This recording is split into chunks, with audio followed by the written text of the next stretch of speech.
তুই তো জানিস না ঢাকা শহরে কত বড় গুন্ডা ছিল এই কোবা শামসু। শামসু ঢাকা শহরে কি করছে? কি আর করবি, সাভারে থাকাকালীন শহরের বড় বড় চাঁদাবাজি গ্যাংস্টারকে নিয়ন্ত্রণ করতেছিল এই কোবা শামসু। কথার ব্যাঘাত ঘটলি তার খামার বাড়িতে নিয়ে যায় মানুষের কোবাচ্ছিল। ইনকে করে কোবাতে কোবাতে ঢাকায় এক সময় তার নাম হয়ে ওঠে কোবা শামসু। শামসু সম্পর্কে আর কি কি জানেন ভাইজান? শোনেক, সেই সময় অনেক শিল্পপতি আর নারায়ণগঞ্জের বড় বড় লিডারের সাথে সেই সম্পর্ক ছিল। এখনো আছে কিনা জানি না, তবে ওই সময় সবকিছু নিয়ন্ত্রণ হচ্ছিল কোবা শামসুর মাধ্যমে। সবই তো বুঝলাম, আমি তো শামসুর কোনো ত্রুটি খুঁজে পাচ্ছি না।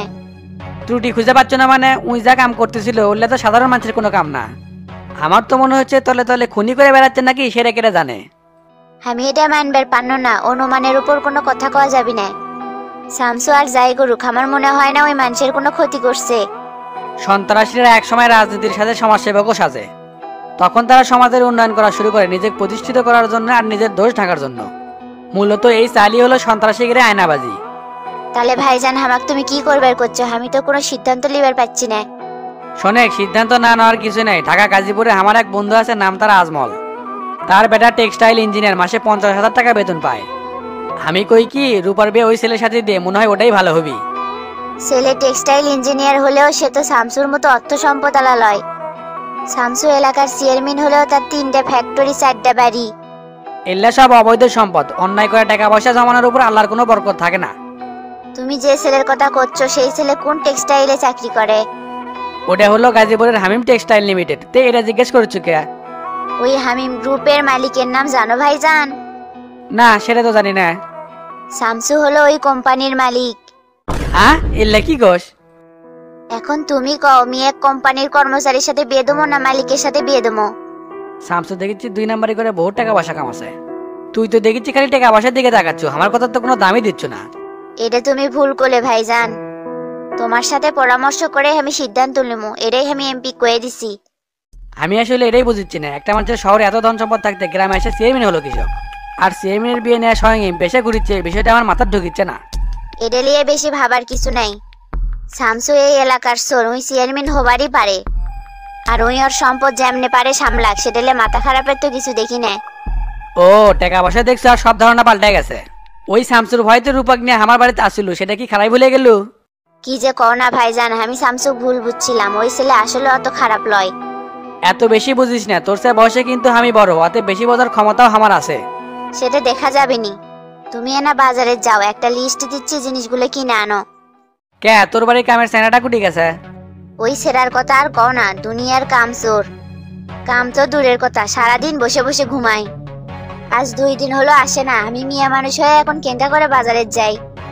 আমি আছি তো, তুই কোনো চিন্তা করিস না, নতুন কাজের লোক ঠিক করে দেবনি। এখন বাজারের লিস্টটা দে, বাজারের থেকে ঘুরে আসি।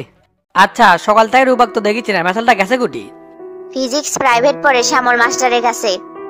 এখন তো কলেজ বন্ধ, প্রাইভেট পড়ে চলে আসবি। মেসালটা বড় হয়ে গেছে, একা একা একা বাইরে পারান ঠিক না, সমাজটা খারাপ সলপল দিয়ে ভরে গেছে। তুমি মনে হয় জানো না, রূপা রাস্তা দিয়ে হাঁটলে ছেলে পেলে রূপাক দেখলে মাথা নিচু করে হেঁটে যায়। থাকতো ক্ষতি করা, সেই সাহস অবিল লয়। কোষ কি এঙ্কা করার কারণ কি? এই এলাকার সকলেই শামসুক ভালোবাসে। আর শামসু যে রূপক ভালোবাসে এটা কোনো লোক জানা বাকি নাই। ও, তার মানে মানুষ ভয়তে ইঙ্কা করে। জেঙ্কা করেই করুক, আমার মেয়ে নিরাপদে থাকে সেটাই বেশি। তুমি শামসুর প্রতি এত নেগেটিভ কিসক, সেটা আমি বুঝলাম না।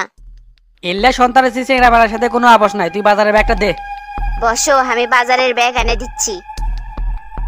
রূপার মা, ওই সন্ত্রাসী চেংড়ার সাথে তোর বিটির বিয়ে আমি হবার দেব না। তুই কিঙ্কা করে রাজি হোস সেটা আমি দেখবো।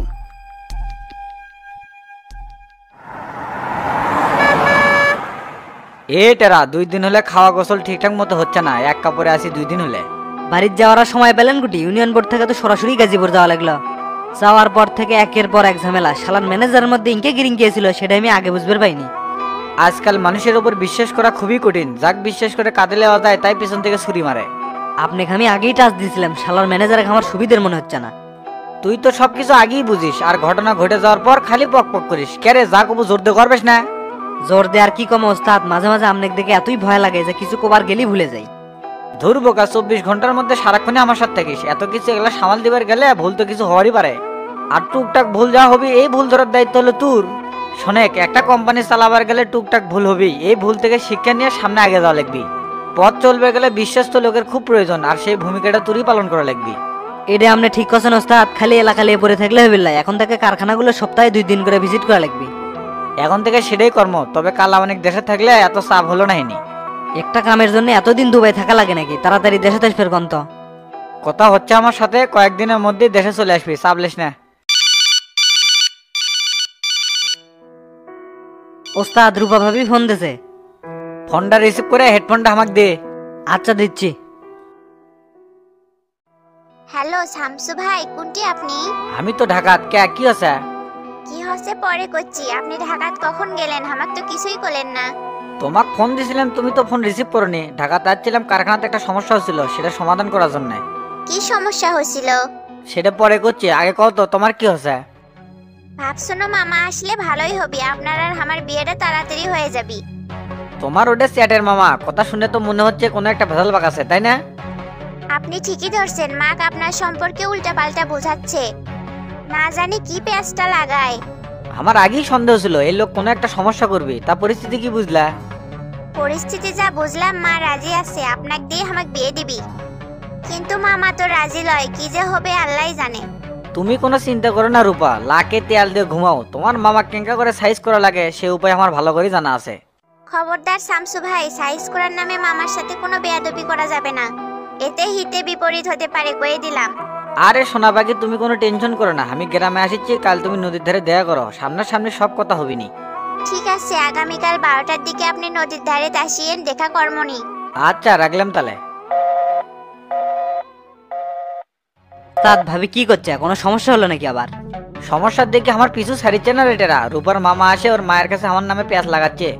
ওই শালাক ধরে নিয়ে এসে নদীর মাছ চুবন লাগবে, বিষয়টা আমার উপর ছেড়ে দেন। এ টেরা, হাজার হলে মামা শ্বশুর হবি, এমন কিছু করা যাবি লয় যাতে করে ব্যাধি হয়ে যায়, বুঝলু? তাহলে কি করবে চাচ্ছেন? বাড়ি তাকে যাই, বুদ্ধি একটা বাড়ি কর্মই নি। ঠিক আছে ওস্তাদ।